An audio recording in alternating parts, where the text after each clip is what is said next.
And it's now my pleasure to introduce one of the members of your next City Council, Clark Reed. I've had the pleasure of serving with Clark on the Environment Commission for several years before I was elected. He's an incredibly hard worker, passionate, and just driven in terms of serving his community. Please help me welcome Clark.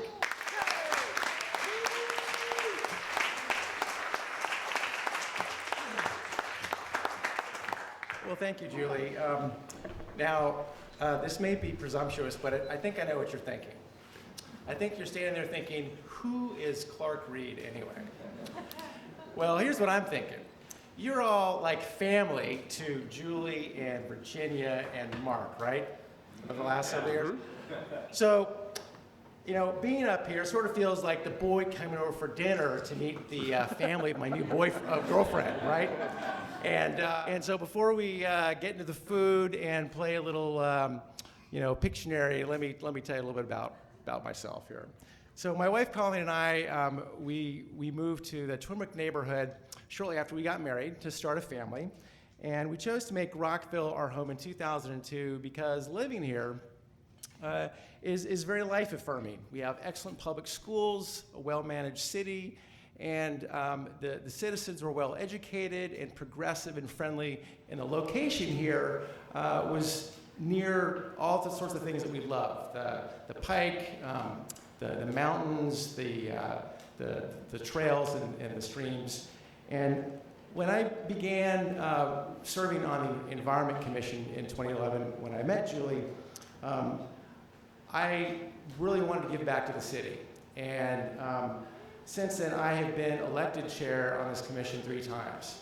And my most proudest accomplishment has been founding the Rockville Solar Co-op. Have you ever seen the banners for the Rockville Solar Co-op? Yeah, the booth at the farmer's market. Well, the outreach that we have done is literally giving power to the people.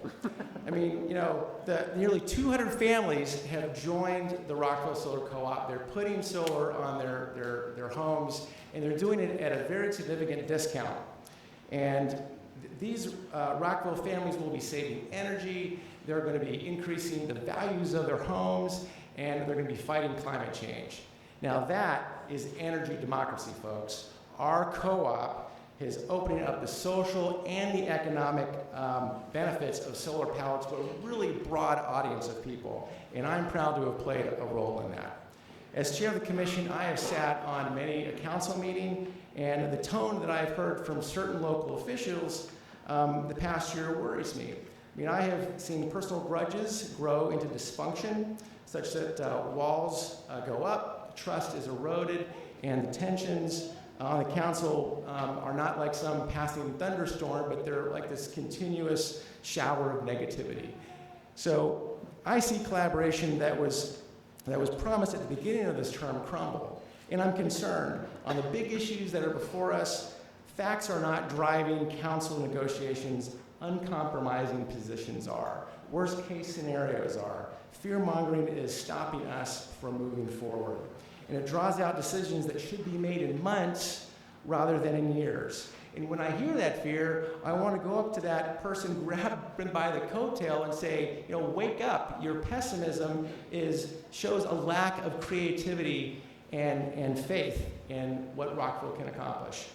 So we need to have more optimism from certain City Hall officials. We need more faith that we can do this right, because we can. And that's the winning attitude that will make this city a vibrant place to live in again. But that attitude requires that city leaders trust each other and put the good of our city above all else. I can do that. I'm collaborative by nature. I'm data-driven by profession. My time on the Environment Commission shows a track record of success. And my wife, Colleen, as PTA president, has been a big advocate for the neighborhood and for Twinwick Elementary, the school that my son Lincoln goes to. She and I are undaunted by the challenges of the public schools. I believe our time calls for bold action on many fronts. And I will work for a Rockville that is vibrant again, more sustainable, and better than any other of us could imagine all alone. So I am honored to be part of Team Rockville. I would be privileged to have you consider me as a council vote this November 3rd. So thank you very much for coming out and supporting Team Rockville.